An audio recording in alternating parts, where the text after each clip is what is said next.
What's going on, everyone? Dave Knittel here. Welcome to Bros Talking Soccer World Cup recap edition. Today is June 21st, Thursday, day 8 of the World Cup. I am joined by my brother Matt. Christian is working his normal job. He may join us in a little bit, but we got lots to talk about, a lot of drama today. Matt, how you doing today? I'm doing great, Dave. That last game has got me, real excited. Lots to talk about there. So, I'm in a great mood right now. Yeah, real heated. So lots to talk about from the World Cup. I'm doing fantastic, Matthew. Thank you for asking. I always appreciate when you do that. Before we get to the actual World Cup, we have to talk about this. So non-World Cup news, Julian Nagelsmann, who is the current manager of Hoffenheim in the Bundesliga, has apparently agreed to take over RB Leipzig, another Bundesliga team who also competes for Champions League spots. Both these teams compete for Champions League spots, but he has agreed to take them over in a year. So he's going to manage Hoffenheim this entire season and then take over Leipzig at the end of his contract next season. Matt, what do you make of this?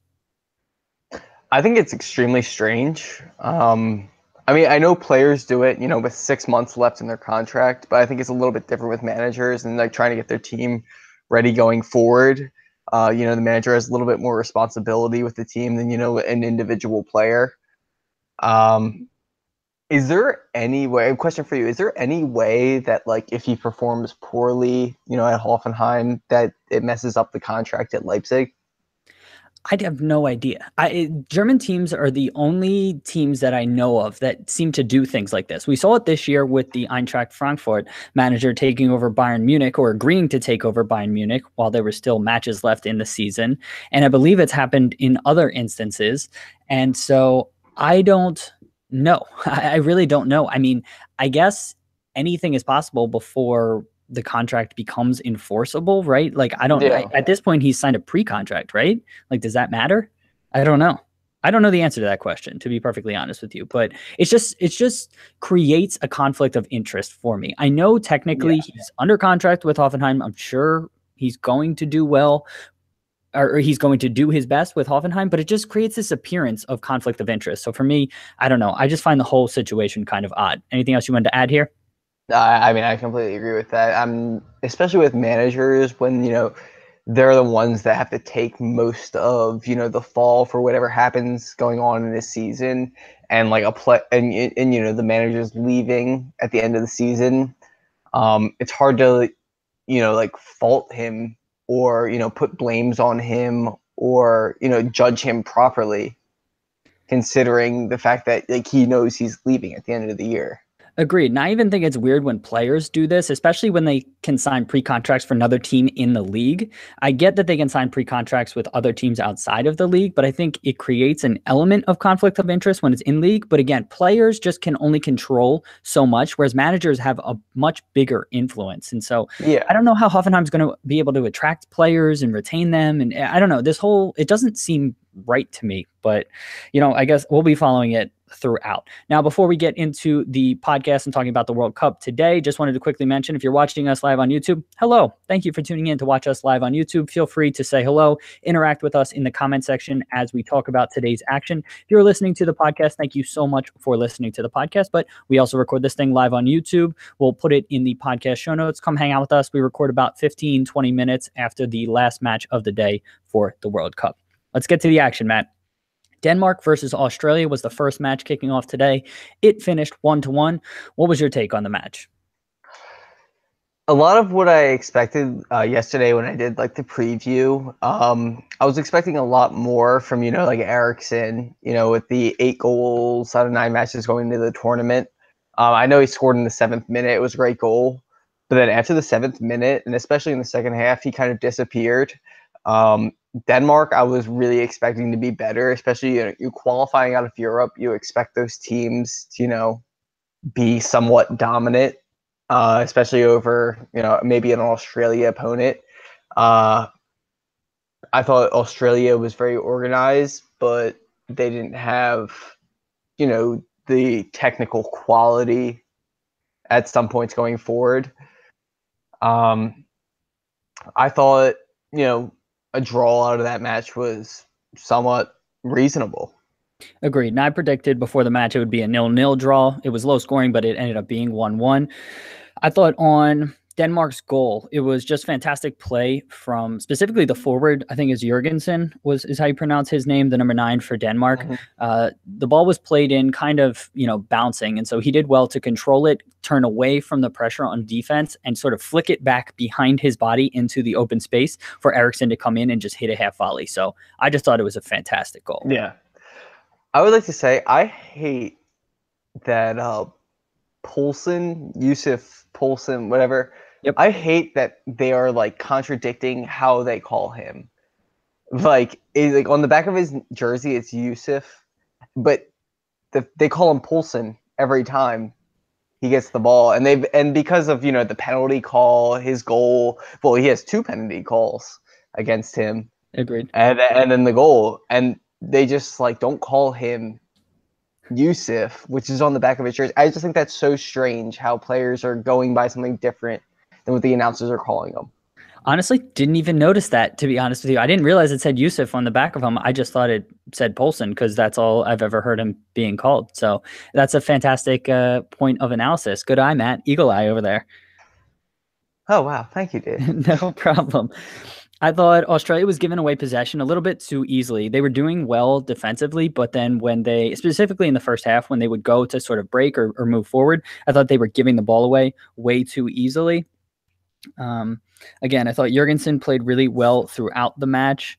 The 35th minute is when Australia got their goal. Now, or at least that's when the action went down that resulted in their goal. So Australia, for those who didn't watch the match, Australia earned a corner, came in. I can't remember who won the header for Australia, but it ended up Poulsen or Yusuf, however you want to classify him, challenged for the header, and he had his left arm, I believe, up in the air. It was somewhat unnatural position. The ball struck his hand, and the match sort of continued on down the field, and then for 30 seconds or so, and then the referee stopped, went to VAR, saw that it struck his hand, called a penalty, issued him a yellow card, and then gave a penalty for Australia, which they converted, and it was just an absolutely stellar penalty, right, Matt? Yeah, as Warren Barton said, it was a fantastic penalty in the middle of the goal. Yeah. So for those who haven't seen our previous podcasts or listened to our previous podcast, we talked about just how penalties just are judged based on if they go in, and I get it to an extent that it went in, so it was a good penalty, quote unquote, but just because it went in doesn't mean it was well struck or because it was a good penalty. I think the goalkeeper dove one way. If he would have dove the other way, it would have been a terrible penalty. So for me, I mean, he got the job done, but just wanted to point that out. Now, for the actual call, again, I could see that being a penalty. I could see it not being called a penalty. I was fine with the VAR. I thought it was really harsh to give him a yellow card there. I don't know. What was your take on that? I completely agree with the yellow card. For me, I don't know if it was harsh to actually call the penalty. I mean, it's so frustrating, especially when you're jumping to win a header. When you jump, I was a jumper in high school. I was a high jumper. So, when you jump with your arms. I was a soccer player. You jump with your arms. And it's not like you jump with your arms at your side. But, I mean, they were out. It hit his hand. I'm fine with the penalty call. I don't think it's technically unnatural, but in the way that soccer works, it's a penalty. I completely agree. But the yellow card, I completely disagree with. He had nothing to do. Like, for me as a ref, from what I learned from ref class, if you intentionally handball, the ball, it's yellow card. And that's not an intentional handball. Yeah, there's no way this could have been classified as an intentional handball. And this was really harsh because now he misses their final game. So again, I just think it was harsh and somewhat unnecessary for the referee to issue a yellow there. So, I thought that was pretty poor. I'm trying to think of what else. I thought Cruz and Lecky were switching wings throughout the match for Australia. It didn't seem to come with any sort of flow. They just sort of seemed to just happen. I don't know if it was pre-prescribed on when they would be doing that, but throughout the match, they were constantly switching flanks and which side they played on. But again, it didn't really amount to much. It was just some sort of tactical wrinkle that they threw in that I thought it was interesting. I thought Denmark was the better team through 30 minutes. Then Australia sort of closed out the half pretty well. And this is specifically in the first half. And then the second half, I thought it was pretty back and forth, but I thought Australia was probably the stronger side on the whole throughout the second half. Anything else to add, Matt? I don't know if they were necessarily stronger. I thought it was pretty even throughout. Like Okay. I didn't think either team dominated at any point where they looked like they were completely better than the other team. I think that's fair. I think maybe it was my expectations of Denmark to be better, and so maybe on the whole, it was pretty even. So I gave a slight edge to Australia. But yeah, they were slightly stronger if I'm going to classify it anyway. The last thing I want to point out, Warren Barton on the call again. I know we've railed on him in the past. I thought he was just really poor again today with his analysis and just some of the comments he makes. So for those who don't know, Warren Barton's the Fox color commentator for some matches, and so he was calling this game. I think he's fine as a studio analyst, maybe just in a couple second quips analyzing a game. But for him on color commentary, I think he's done a pretty poor job. Matt, I remember the long ball situation. Do you want to describe what you remember that call? Why am I blanking on his So name? Kjar, I think the captain of Denmark, hit a long ball to Sisto. Yeah. And it was a pat, I don't know, maybe 50 yards, a long ball over the top that maybe missed by a couple inches, maybe a foot and a half at the most. And just Warren Barton is saying, "Oh, they keep putting way too much on these long balls. That's never gonna be effective." When Sisto is right in on goal if that ball is a yard, a couple inches, maybe a foot shorter. And it's just like he's so critical of the small things, like maybe like a yard or two, and it's just frustrating watching as a fan to see the commentary just be like so one-sided against a team that's supposed to be better from Europe, and he's just like, oh, they're performing horribly right now against a team like Australia, and it's like every game in the World Cup is going to be tricky. Agreed. And I think, again, he can be harsh and he can be critical. And a lot of times, what you want to see from color commentators is more just like maybe insights that you wouldn't be able to notice, right? And so you want to, he played the game and he played at a very high level. And so he definitely had some good points. And I thought Denmark was hitting just on their long balls, they were hitting them very straight and flat rather than lofting them. And I think that's what he was trying to say. But again, I didn't think he was saying it properly. And again, his wording and the way that it came out and was interpreted by the fans, I don't think was the greatest. So again, I don't have anything against him personally. I just think he's better as a studio analyst rather than a color commentator. Matt, anything else from this game before we move on to France, Peru? Yeah, Ericsson, I mean, I love him. I think he's incredible, and especially after the match, I forget who it was in the it was one of the English women's international. Kelly Smith, I believe is her name. Okay, yeah. She was saying, "Oh, his price has significantly rised after this game," and I thought it's like, Rise. yeah, I was like, Ericsson is known worldwide. Like, he's an incredible player. I thought this was one of the worst games I've ever seen him play. Like, I know he scored in the 7th minute, but then after that, he didn't do much, especially in the second half. And he was on Barcelona's radar already. It's not like he's a breakthrough player in this World Cup tournament. He's already up there as a World Cup player. And he's 26, right? I mean, he's in his prime. Like, I don't think he's surprising anyone at this point. I will say, and as we'll talk about probably later in this podcast, it's really tough for standout star players to have impacts when your supporting cast isn't necessarily performing to that extent. So I think it might, I agree with you. I don't think Ericsson stood out immensely in this match, but he got the goal. And I mean, ultimately, soccer is about scoring, right? And goals are the most valuable thing in the game. So I understand what you're saying. And I agree that point isn't really valid. Anything else you want to add here? No, we can move on. All right, cool. Let's talk about France versus Peru. And so Christian, our other brother, is hopefully joining us in a few minutes, and he's going to have some interesting things to say from this particular match, specifically around Paul Pogba. But before we get to that, for those who don't know, the match finished 1-0 to France, defeated Peru. Matt, your thoughts on the match?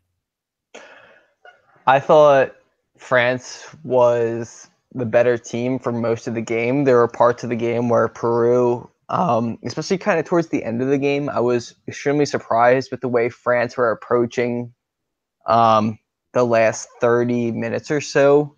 there was a period, especially as like the last 30 minutes started, maybe around the 60-minute mark, where Peru dominated for maybe like 60 to 70 minutes. And that just completely threw me off, especially after them losing to Denmark and then going against a better opponent in France. In fairness, they looked the better side against Denmark. They just didn't get the Okay, goal, right? yeah. Yeah, I know. But even a loss in the World Cup, that could screw with your confidence. And, with France's top five team, I'll agree with that. yeah, they're pretty much, yeah. I'm trying to think of other teams. They're almost undisputedly a top five team in the world. So for Peru, who hasn't been in the World Cup since what, 82, for them Correct. to be competing and looking side by side with Denmark, I thought, I'm not Denmark, sorry, France. I thought that was an incredible achievement for Peru, but it was so unfortunate for them not to get a result. I thought they had a decent amount of opportunities. I think Peru might. I'm big on long shots. Um, but they might take one too many long shots from outside the box. I had that written down too. I mean, I think you and I are both on record as being fans of shooting from outside the box. I think it unsettles a defense and forces them to come out and create gaps. But I mean, they were pulling up from everywhere and not, again, good angles. The one guy tried to chip Lloris from about 45 out. That's fine to do and try, but then they're pulling shots from, the corner of the 18, but 10 yards back. And I think his name was, he was the outside back. I know it began with an A. I can't remember his name off the top of my head, but he was having some interesting shots. Now, from a France perspective, I loved Giroud starting up top. I think that this is their best lineup. I know coming into the match and coming into the World Cup, there was a lot of conversations around what is France's best lineup. I think Giroud up top with Griezmann and Mbappe being able to run off of him. And I know it was technically a 4-4-2 or a 4-2. Yeah, it was basically a 4-4-2, but I mean, it more or less functioned as like a slightly tilted 4-3-3.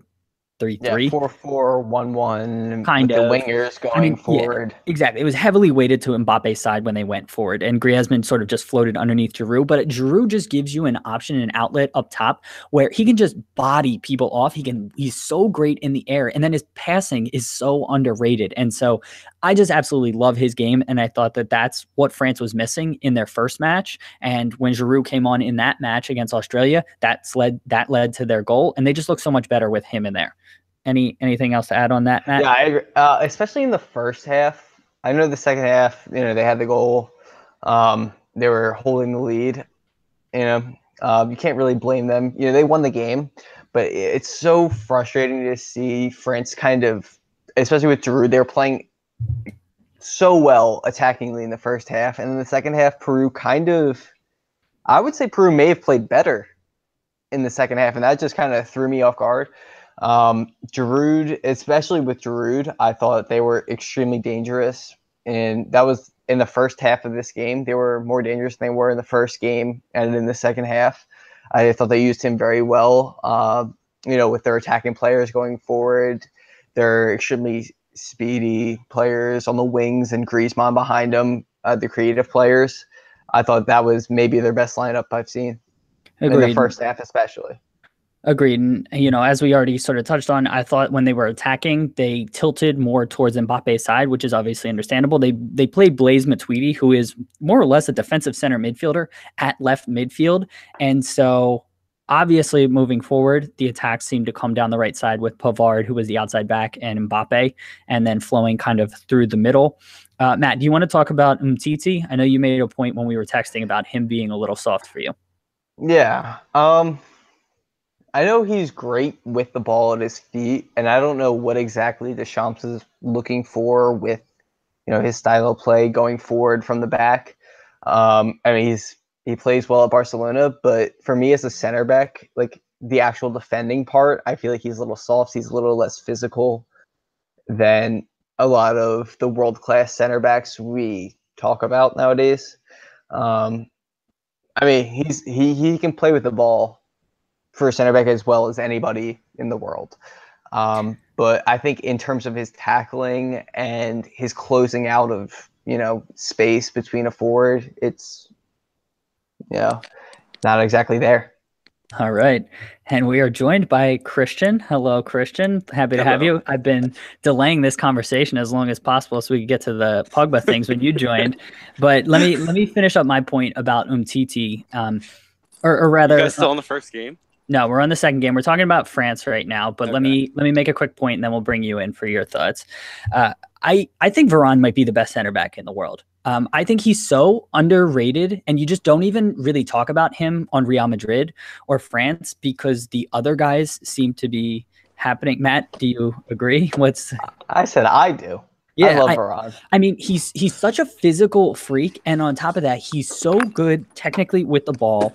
And then on top of that, he's good tactically with organizing and covering for teammates. Like it's honestly mind-blowing to me just how good he really is. And For I don't me, yeah. yeah. For me, when Okay, Christian. okay, Why don't you okay, mute, Matt? Christian, why don't you mute till yeah, you're in the car and settled? Go ahead, Matt. You can try to. Oh, he's gone. yeah, Okay. okay. So for me, I was completely sold on Varane when I saw him outrun Aubameyang in a sprint. I think it was last year. Maybe was it this year? But it's one thing to Early outrun this year. somebody and have the physical tools. Yeah. Yeah, And I know. But like for a center back, and I knew his defensive style. I know his play with the ball, and for me, just like to see him, Aubameyang, who is among the fastest players in the world, and like a lot of people get their somewhat of their soccer knowledge. You get off FIFA ratings or yeah, whatever. You see that, and you see center backs are slow, and just to see like Varane's legitimate like catch up speed, it's like a cornerback in football. Like it's things you can't describe, like their ability to close down the ball. Like Varane's ability to close down the ball is unreal. agreed. So I think I'm in agreement with that. I also thought Conte is underrated in the sense of, obviously we all view him as an incredible center midfielder, but something because he's so small, he can get away with being so physical and not knocking people over, but just putting them off where they either dribble the ball out of bounds or they make a bad pass or something like that. And so for me, I just find it to be incredible, just his game. And so Christian, I think we finally have you here. What'd you make of the France Peru game? Finished 1-0. Um, I thought it was a little bit hard on Peru. I thought Peru played really well, and they kind of entertained for both games that they played in and lost both games. So that was a little unfortunate, but I'm gonna sad to see them go. But France are clearly the better team. They just overall are more talented, even though they didn't play great during the game, either game really so far. They found ways to win, and that's what the great sides do. Agreed. And I think they played well today. And I also think it's harsh to say they didn't play well against Australia. Australia was just coming out just looking to defend. And so I thought once they brought Giroud on, which we were talking about before in the Australia game, they played better. And today with Giroud on, I thought they played good. Now in the 34th minute, that is when France's goal came about. It came with Pogba winning the ball in the attacking third, playing that slip pass to Giroud. He shot it on net, took a fortunate deflection, and Mbappe ended up tapping it in. But I thought pretty much the whole play came from Paul Pogba. Christian, what'd you make of the goal? Pogba obviously deserves all the credit. He won the ball back, pretty much took over the game by himself. And even though I'm not the biggest Pogba fan, I know he's very talented. He's good. He's a good player. I just don't think he deserves a lot of the credit that he's given. And sometimes people are critical, a little too critical of him. I'm not really that critical of him because I don't really expect as much as people do from him. But All right. I thought he played exactly like he should today. He didn't really light the world on fire, but he was a good center mid. He created the opportunity, and he was involved in the goal and deserves all the credit for it. Matt, you have a response to that? I don't know what you mean by not lighting the world on fire. Like this man wasn't like the biggest transfer. Like you're saying he's not lighting the. I think he's head and shoulders the best player on this France team. Like it's not even close. When he gets the ball, the hardest thing to do is move the ball from level to level. When there's lines of defense, this man just, it looks like he just jogs past people. Like these people are professionals. This man looks like he doesn't even try, and he is jogging through level to level, advancing the ball to France, distributing it. And just like that's legitimately the hardest part of the game, moving the ball from one point from the defensive third to the midfield third to the offensive third. And this man, like from what I see from Pogba, he does it better than anybody I've ever seen. And I think he can do that when you have a player like Conte and a player like Matuidi who's in there that's freeing him up to be able to do those things. And I think a lot of times what we see from Pogba is he's not put in positions to succeed because people see him as this big physical freak and then they expect him to do everything. And so if you give him defensive support where, yes, he was still tasked with playing a defensive midfielder type of role today, but he had Matuidi on the left, who's definitely going to be more defensive minded. And then you had Conte, who's basically a two-person midfield just by himself playing behind him. And so I think that really freed him up to see the best out of him. And I don't know why managers keep trying to fit Pogba into these schemes where he's a defensive midfielder or he's only in a two-man midfield with no defensive support. And so I think this just reinforces why people keep trying to shoehorn him into these roles when he's so effective at not being in those more defensive roles. Yeah, especially with Juventus, the reason why he was the most expensive transfer in the world, he had world-class midfielders who knew their roles at Juventus, where he was able to go forward and knew their defensive roles. So I think for him, he knows his best trait is going forward. It's not the defensive, it's not the tackling, it's not the marking, it's not the man marking. It's him going forward with the ball at his feet. And I think the freedom that he had at Juventus and the structure they had, maybe the competition they had, maybe being a little bit different with, Juventus being a little bit dominant at the time, allowed him to seem like he was, head and shoulders above everybody. But I think he legitimately is head and shoulders above everybody in the midfield. Okay, I could see in the midfield, but I mean, I still rate Conte, Varane. I mean, they're incredibly talented players. Christian, wanted to bring you back in. Any response to what we've been talking about? I really, really disagree with what Matt said about bringing the ball between the thirds is the most difficult thing. That is not true. Playing the ball in the final third is the most difficult thing in the game. Moving the ball and creating a chance in such a confined area is where the best players shine the most. And yeah, he did that today, but he doesn't do that consistently. And people compare him to Yaya Toure and want him to be that. I agree he's not that, but he has the tools to be that if he plays in that deeper lying role. But he doesn't want to defend. He doesn't have that work rate. And even Yaya was better when he was a little bit further forward.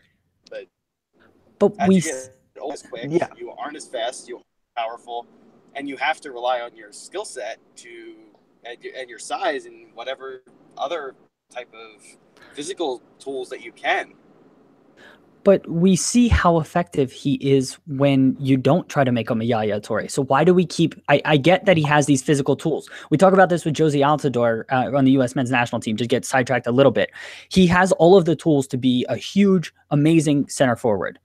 Stand up number 9, but he doesn't want to play that way. He doesn't do incredibly well with his back to goal. He doesn't hold off defenders particularly well. And so it's just stop trying to shoehorn people into specific roles just because they look a certain way. That's what it is for me. I know we're going a little bit long on Pogba discussion. So let's keep this discussion sort of moving on the France issue. I thought with Giroud playing up top, I thought it freed up Griezmann to just be so much better when he's not the focal point of the offense and can run off of somebody. We already talked about Mbappe, him being effective there. I thought that was really good for him. Also thought that Carrillo, the outside midfielder for Peru, had a little bit of the Amrabat situation that we talked about yesterday, where he was getting into good positions to cross and then just taking too long or trying to beat his defender. And so Peru was getting guys in the box who were static and just standing there waiting for the cross to come in. Christian, anything else you wanted to add from this particular game? No, I don't think so. Matt? I thought Peru, especially going forward with all the chances they had, it's upsetting to see them not being able to score through 2 games. Agreed. They had them and Morocco are pretty disappointing just because of how fun they were to watch moving forward and how fun they were to play, but they're out, and so it's unfortunate there. I thought Giroud, just a couple last little pieces of note. I thought Giroud did a great job winning set pieces defensively. Again, I just thought he had a fantastic game. And France did a good job seeing out the result. I know Peru had the better play in the second half, but I thought France was content to let them have the ball and come at them, and France did a good job defending. So let's talk about the final game now. Just finished. Argentina versus Croatia. Argentina lost 3-0. It was it was an incredible game for a lot of different reasons, a lot of drama and all of that. Christian, what'd you make of the match? Well, I think that the commentators actually handled it very well and said exactly what was going on. Croatia had a game plan, and Argentina looks lost, like way lost. They have no idea how to play together. They look like a bunch of individuals who are thrown together on a field and have never had any type of cohesion. In the attacking sense, you can't really remember any type of creativity or sustained pressure that Argentina had during that game. They just look lost. And it doesn't look like anyone is moving off the ball for each other. They're all waiting for each other to provide that moment of magic and not working for each other. Agreed. There's only like one instance in the second half when Higuain made a good run in behind where I thought that was their best attacking play, and it almost resulted in a goal. But I thought I'm in agreement with you. Matt, what was your take on the match? Sorry. So I had to take a deep breath here. So going forward, Argentina, it just didn't make sense, the formation they put out, the players they put out to win this game.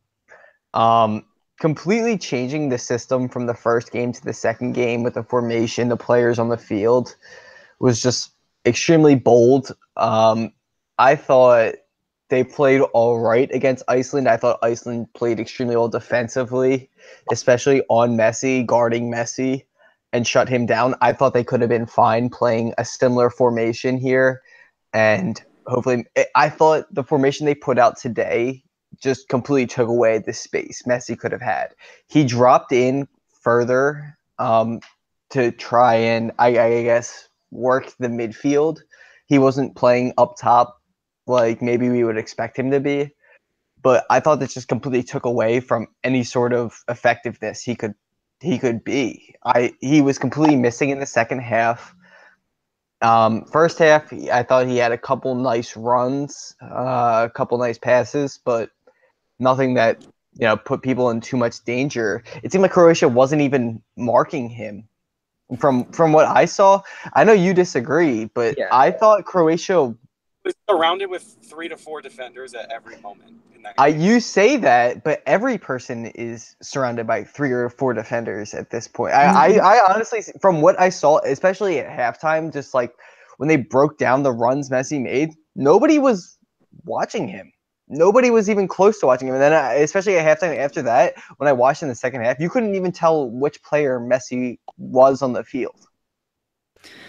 So again, I think that's harsh, and I think that you're oversimplifying like the marking. He wasn't man marked, but he definitely had guys in and around his vicinity and multiple guys in and around his vicinity. And yeah, he didn't make a huge impact on the game, set up any goals or anything like that, but he had a couple really good passes in the first half. I agree with you to an extent that in the second half, there wasn't too many great moments. But again, I think it's harsh to put all this pressure on him. And like, I just feel bad, honestly, at this point. You saw it before the match when they were doing the national anthems. He just looked like an absolute wreck. He looked a mess, and he just looked so nervous, and there's just so much pressure on him. I just feel bad. Like, he's honestly, for me, the greatest player ever. And so it just makes me sad to see how much just pressure is heaped on him by the Argentinian press and just all soccer press. And so, and this team is just not set up to support him and to make him successful. So it's just annoying and sad for me to see. Matt, you have something to add? Yeah, I don't see it as something that's unfair to him. Like, we judge players by their ability to play in the big moments. And it seems like the way I understand the way Argentina was set up today wasn't for his strong suits, but like, he was non-existent. And we can't just overlook the fact that the man who's supposed to be the best player ever at the biggest stage is the last time for him to, make his mark on the World Cup is just completely non-existent. But you're ignoring the fact that like his teammates and the way that the system was set up, which is what you brought up initially. The team wasn't set up to be successful. Christian, do you have a response to Matt on any of this? Yeah, because like the commentators again were saying, Portugal have found a way to make Ronaldo successful with the national team. Argentina don't do that. They're not looking to be, oh, okay, we want to make this team as good as we can so that Messi can be successful and he'll score the goals. That's not how it is. Argentina don't look like they had any type of game plan. Every single time they go out there, and it's a mess. There's no type of fluidity and no cohesion between any of them. They're way too talented to not be able to do that. It's just it's poor management, in my opinion. I think that they have to bring someone in, and it comes back to the formation change. I agree with Matt in that sense, that you can't just change the entire style of play, your entire like tactical setup, game to game, and you can kind of tell that that game that they had against Israel that got canceled, like they had no warm up. They have no practice with each other in a real game situation. Honest, And but continue. Sorry. And it's kind of painful to watch them play. It's not like Messi that you expect to see. And it is way too unfair to put all that on him. And yeah, you expect him to come up with the moments of magic, but his teammates let him down too. So you can't put all the blame on him. And it continually happens in every single tournament. Like, he does get them to finals all the fucking time. And you keep saying, okay, but, like, he doesn't win. Okay, but he gets them there, and they have the opportunities to win, and they're let down. Go ahead, Matt. Okay, I don't understand why you bring up Portugal and Ronaldo in this situation when literally everybody on Portugal is doing absolutely nothing going forward other than Ronaldo. Ronaldo has created goals from absolutely nothing. He won the free kick. He scores the goal. He wins the penalty. He scores the goal. He's scoring off corners. He's scoring off legitimately nothing. They have absolutely nothing going forward. Messi, it's literally the same situation, but Ronaldo's performing, and now people are saying Messi doesn't have it. I see them as pretty much identical teams where they just rely on their best player, and one is performing and one is not. And I think it's because, for me, Messi, I agree Messi is the best player ever. I think Messi is better than Ronaldo, but on the international stage, this man doesn't perform. And I just disagree. I mean, like Christian said, he's dragged them to the finals. He's dragged them to 3 consecutive finals, and he basically dragged them to the World Cup in I can't remember the exact stat, but basically every match that he didn't play, Argentina lost or drew and didn't really score. Every match that he did play in, they won or drew. I don't think they lost. So again, I don't have the exact figures, but it's somewhere along those lines. Now, in addition to that, I think with Portugal, again, what Christian is saying, I think they are set up. Yes, they're not good going forward, but they still have a formation that they're playing, and they have an organized structure, whereas Argentina is out there just running around. It doesn't look like they have a cohesive plan. At least with Portugal, the plan is to get Ronaldo in scoring positions. With Argentina, it is get Messi the ball and hope to God he does something. That is the difference in this. Now, I completely disagree with that. I think that's the style of play Messi. He doesn't make any runs anymore. He doesn't want to score. It seems like for Argentina. So we're comparing apples and oranges because Ronaldo is at this point. He started up front. Messi is a forward in their formation. He's always been a forward. He always plays as a forward, and this is his game. He is a drop off the front line, create and get goals through creating space and through movement and through passing, and that is achieved by giving the ball and moving with it. When he has no outlet to pass the ball and nowhere to go, that's what happens. With Ronaldo, at this point in his career, he is a goal poacher striker. That is what he does, and that's where he's effective. Yeah, I completely agree. But Messi's not. He changed his game as he went on in years. That's why I think Ronaldo, his legacy has gotten significantly better as he's gotten older, because he legitimately changed his game to suit what's going on as he's got older. I think Messi has been the same exact player, and as he's gotten older, his legs stop working because he gets kicked, however many times a game. And he just can't be the same. All right. This conversation has devolved into a Messi versus Ronaldo thing, and I didn't want that to become that. On that point, I mean, Messi still had arguably one of his greatest years ever. Like, he's still producing. So at the club level and even at the national team level, I think he's off to a rough start at this World Cup. Let's get back to the actual match, though. Let's put the Messi-Ronaldo comparisons on hold. I thought in the first half, particularly, both keepers were really, really shaky with the ball at their feet, and we'll talk about the second half as well. But there were a couple instances where Subotic, I think is his name, held the ball way too long and almost gave up a chance for Argentina. Yeah. And then Caballero had a bad giveaway in the first half, or a bad pass that put his defender in a really bad spot. Didn't amount to nothing. The Mandzukic foul, right? Yes, yes, okay. Exactly. Yeah. When he played it to the defender. We got to talk about the Perez miss in about the 30th, 35th minute. So recap for me, Matt, if you remember the exact play. I don't remember exactly what happened. I just know Subotic was out of his net, and then basically Perez had a wide open net to sort of shoot at. So can you recap for the listeners what exactly happened there? Do you remember? I'm trying to picture exactly what happened. Did Perez? Did he come? Not Perez. What Subotic? I think it was. Yeah. Did he come out to collect a cross or a long ball that was going towards the side of the box? Yeah. So it was Dejan Lovren was trying to hold off the defender, and that's what happened. So Dejan Lovren was trying to hold off the defender. Then an Argentina player got around him, played the ball in, wide open net. He missed the net. So yeah. So I mean, the goalie, you have to be sure whenever you come out that you're going to be able to get the ball. They were able to play it. I'm not sure if the person megged him or not. They kicked it right by him. And then Enzo Perez, right? Yeah.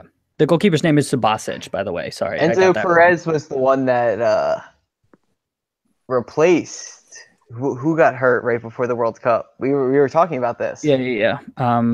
He's a replacement for the World Cup. Yeah. Lanzini. Yeah, he's a replacement for the World Cup. And, having him come in, and he missed, the shot that would have put Argentina ahead and would have completely changed the complexion of this match. But, agreed. Yeah, I mean, I don't know what angle he necessarily had. They didn't show. Okay, I want to say another thing. Fox's replays for this World Cup, I have absolutely hated. I don't think they've done a good job showing replays at the appropriate times and of appropriate angles. And they kind of just skipped over this chance. I agreed. Yeah, I thought it warranted maybe a bit more analysis. And then Mandzukic had a really good chance later, a couple minutes later, that I thought he should have finished. Wide open header, fantastic play. I'm surprised we don't see this more often with runners from deep. Honestly, at the professional level, I don't understand why you don't have, maybe a striker or a forward, maybe along the defensive line, and then an additional midfielder or winger coming in late, because so often teams are trying to hold a high line, and you can get these plays where, you have these runners with a full head of steam coming at him, and, he didn't finish on that particular chance, but I'm just surprised we don't see that more often.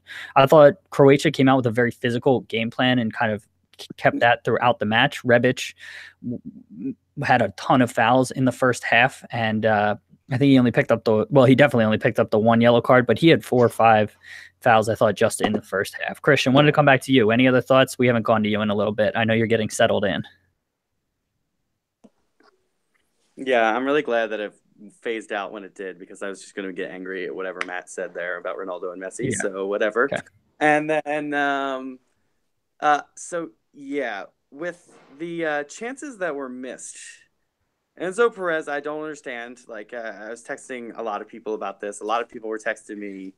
I don't understand how anyone misses that shot. I don't understand at this level how anyone can miss that shot. It's just whatever. I know it happens, but I just don't understand.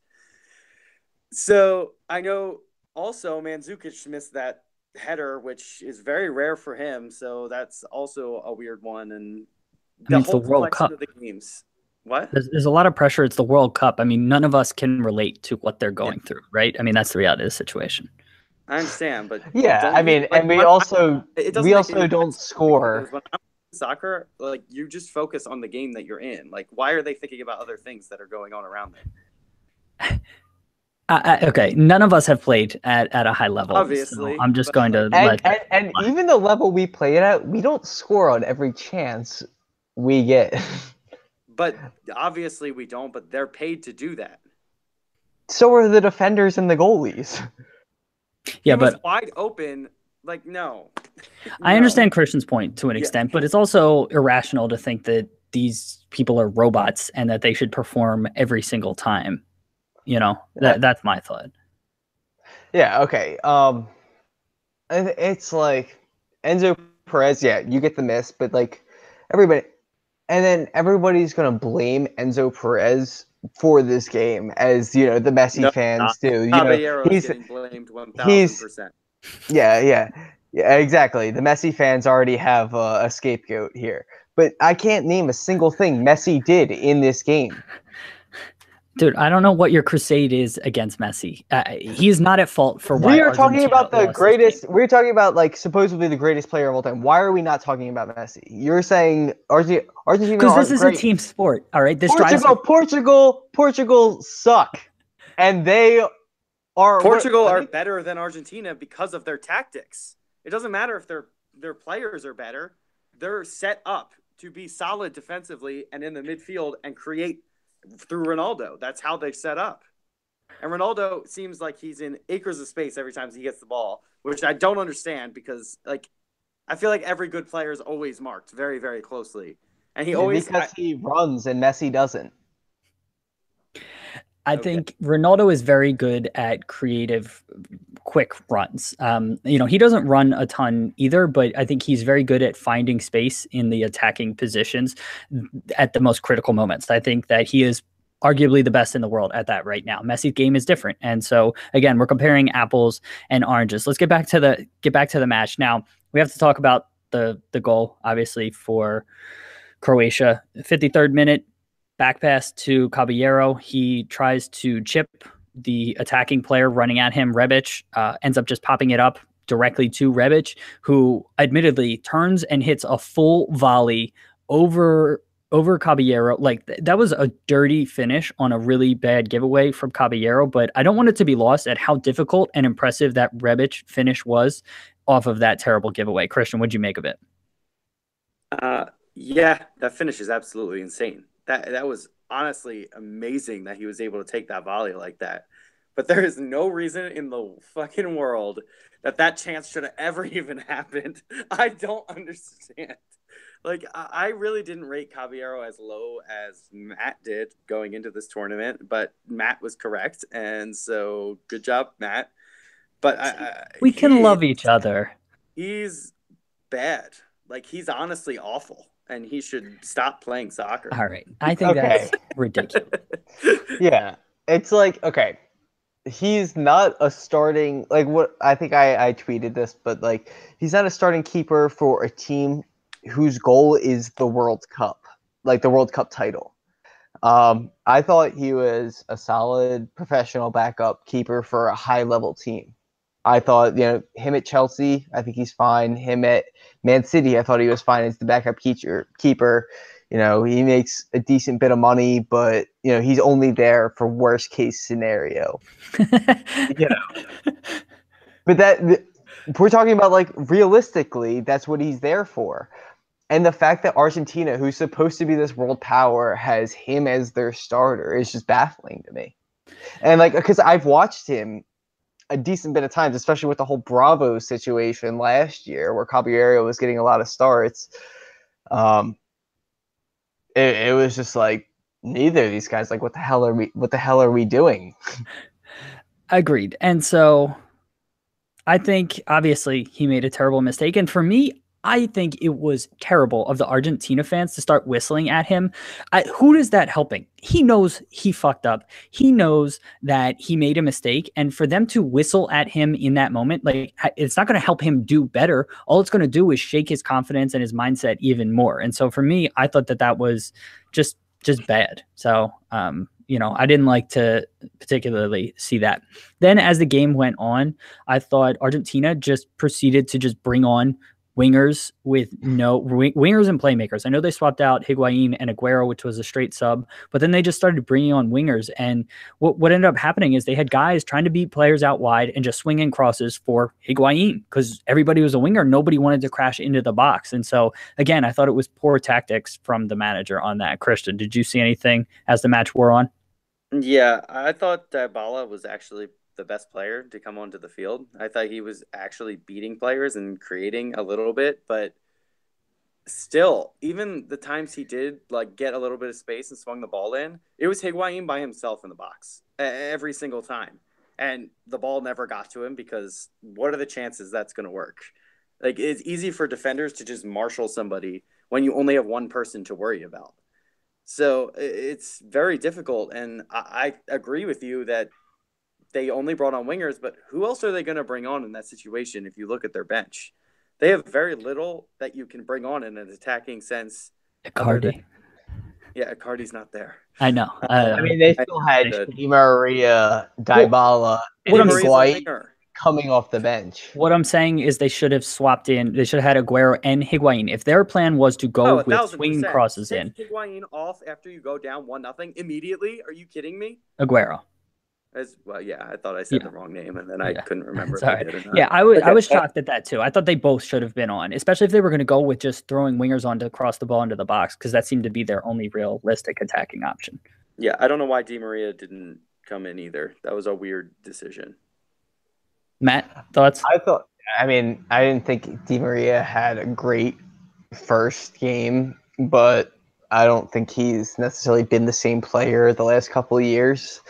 I still rate him better than most of the Argentina players, but I feel like Argentina's problem isn't with like going forward. It's with the midfield and being able to retain the ball to get the ball to their attackers.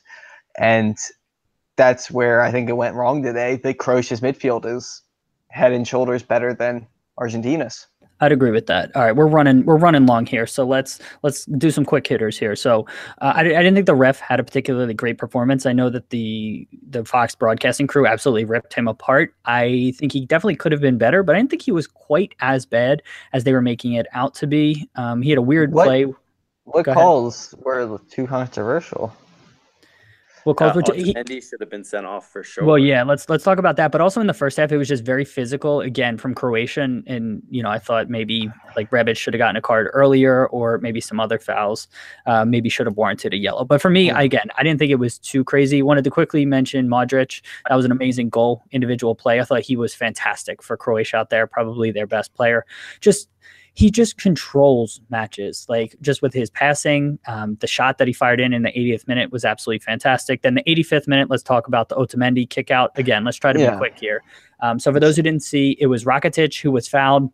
Ball was next to him. He was laying on the ground. Whistle had gone maybe a full second or so, and then Otamendi came up and just full blast the ball right into the back of Rakitic's head. Matt, what'd you make of that play? Yeah, I love Man City, and Otamendi is our starting center back. It was so upsetting to see that. I think like what a dick. Honestly, like there's no other way to describe that. Like what are you doing? It's the World Cup. I know you're losing. I know you're frustrated. Rakitic is among the world's elite center mids. There's got to be some sort of respect in the game. Soccer is a game of respect. So it was just upsetting to see that. Christian, what'd you make of it? It's disgraceful. He should be embarrassed, and I honestly think that they should retroactively punish him for doing that. That is completely, and I'm really glad Rakitic didn't get more injured because that could have been really bad. He could have gotten a concussion. A lot of things could have happened there. That's a good point. It didn't, and I'm glad that he didn't. And honestly, that it should not be allowed. You should not be doing that. He clearly heard the whistle. There was plenty of time to stop, and he didn't. Agreed. And I did like Modric's reaction, and a lot of the Croatia players got right up in his face. I thought that was good leadership in protecting their teammates. Rakitic almost buried that free kick too, which would have been just so baller. So I really wanted that to go in. And then we have to just mention, so third goal came in the 92nd minute. He did end up getting his goal. Rakitic did really well to take the ball, collect it, drove right at the Argentina defense, got off a shot, nice save by Caballero, but then Kovacic just really composed, play, just pass it over to Rakitic, who finished in open net. Getting back to the Otamendi and just talking generally, I mean, Argentina is not eliminated. They only have 1 point, but given how Nigeria played and given that I don't expect Iceland to progress here, I think Argentina can still get out of this group. But again, they needed to keep their head. It was dumb of Otamendi to possibly risk himself being sent off. They need to keep their composure in situations like this because it is a tournament and it's not just a one-off game. Matt, anything else to add in closing? I think especially going down 3-0, it's hard for them to progress. Letting up that last goal was very, very tough for them to see. Christian? I thought Modric and Rakitic both were outstanding today. They completely dominated the midfield, and both of them deserved their goals. And on that Modric goal, that is an outstanding strike. He deserves all the plaudits. But I have to say, Caballero has to do better with that one too. I know that it's towards the corner, but it's at the near post, and that you just did not get the spring off. I know you see it late, but you've got to expect a goalkeeper at this level to be able to get to that from 30 yards out. That's fair. It's slightly harsh, but honestly, it's the World Cup. And it's Argentina. They should have a goalkeeper who's able to make that save. Again, I think it's a little bit harsh that he was screened by a defender, but he's 36. He's kind of a perennial, career sort of backup keeper. And again, I think he's been thrust into this position, and it's somewhat unfortunate because I think he might be a little bit out of his depth, being a little bit harsh. Go ahead, Christian. Last thought. I have an overall comment about the World Cup. So I was having this conversation with my friend Brendan, and it has this connotation that is the pinnacle of soccer, but I feel like the play is not very good when you compare it to club teams. Well, it's not, and it's not. Do you want to explain why? I mean, I can explain why. I mean, they're not training together, so obviously there's a lot of different reasons, and you're not able to get the best players together because you can't just buy them, and players can't just move in between countries. But yeah, it really I feel like other World Cups, though, there have been teams who have played very well. But I feel like there's no play. Spain looks really good, and I think Belgium looks really good at doing this. But there's not many teams who are just, really good at playing together and, play attractive soccer. I think it might be, again, I cited this in the past, but I think it might be recency bias. I think this is just how World Cups go. It's these national teams get together 3 weeks before the World Cup starts. They try to put together a cohesive plan and players and integrate everybody. Yeah, they've been building up to this, but there's going to be injuries. There's going to be substitutions. There's going to be players in form and out of form. And so naturally, this is what happens in tournaments. Matt, something else to add real quick before we talk about tomorrow's matches? I think international football at the World Cup stage is the most interesting because it's so fast paced, and it's not like you're watching a Barcelona have 81% of possession. It's not that type of soccer.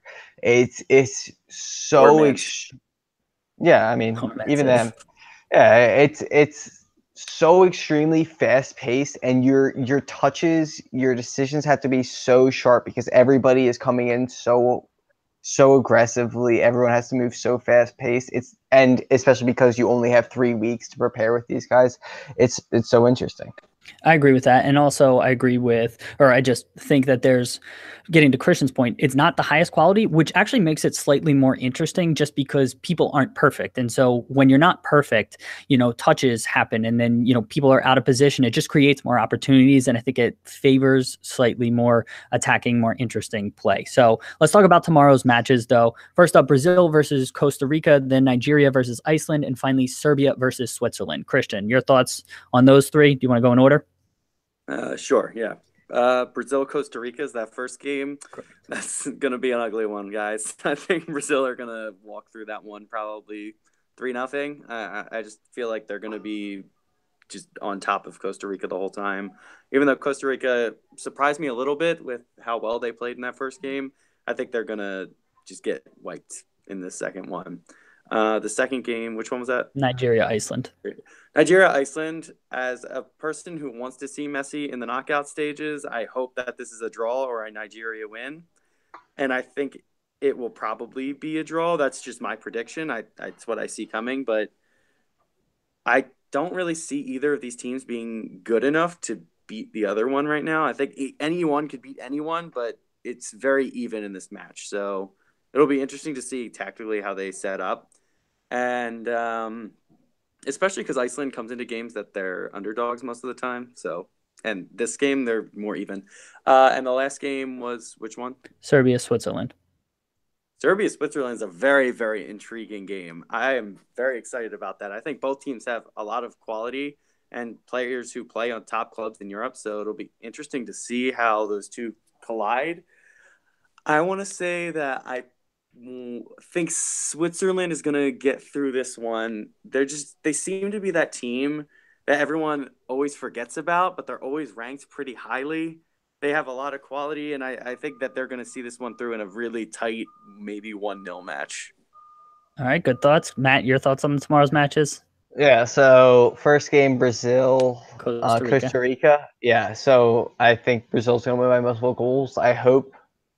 What I think is going to happen, I hope they score a couple goals in the first half, 2-0, maybe an early second half goal, and they get Neymar off the field where he's not being kicked relentlessly, especially with his injury issue. Hopefully, Brazil advancing the tournament, they need to take care of Neymar. Second game is Iceland, Nigeria, right? Yes. Okay, I have Iceland going through 1-0. I think they're extremely organized at the back, very committed to defending. They have pretty solid set pieces from what I've seen the last couple of years. So I have them going through 1, maybe 2-0. And the last game, Serbia, Switzerland, I either have this 1-1 tie or 2-1 Switzerland. If I had to guess, I would go Switzerland 2-1 win. I think they have a little bit more quality, but I could easily see it being a draw. All right, cool. So my quick thoughts, I get that Brazil probably should beat Costa Rica pretty handedly, but just with this World Cup, I'm done with predicting, huge victories, especially in second matches within the group stage. There's so much pressure and there's so much risk from teams. So I'm going to go 2-0 Brazil victory at most. I don't feel comfortable going any more than that. Nigeria versus Iceland, I agree with Christian. I think it's going to be a low scoring draw, maybe 0-0 or 1-1. I don't see either team being significantly better. And finally, Serbia versus Switzerland. I give a slight edge to Serbia. I just like their team. I like their midfield, and I like their just grit defensively. And Switzerland definitely has that too. I think it's a 1-goal, really tight match, either 1-0 Serbia win or 2-1 Serbia win. But I can definitely see it being 1-1 draw as well. Anything else to add, Christian, before we get out of here? Nope. Matt? It's funny to see Russia is the only one with definitive wins in this World Cup.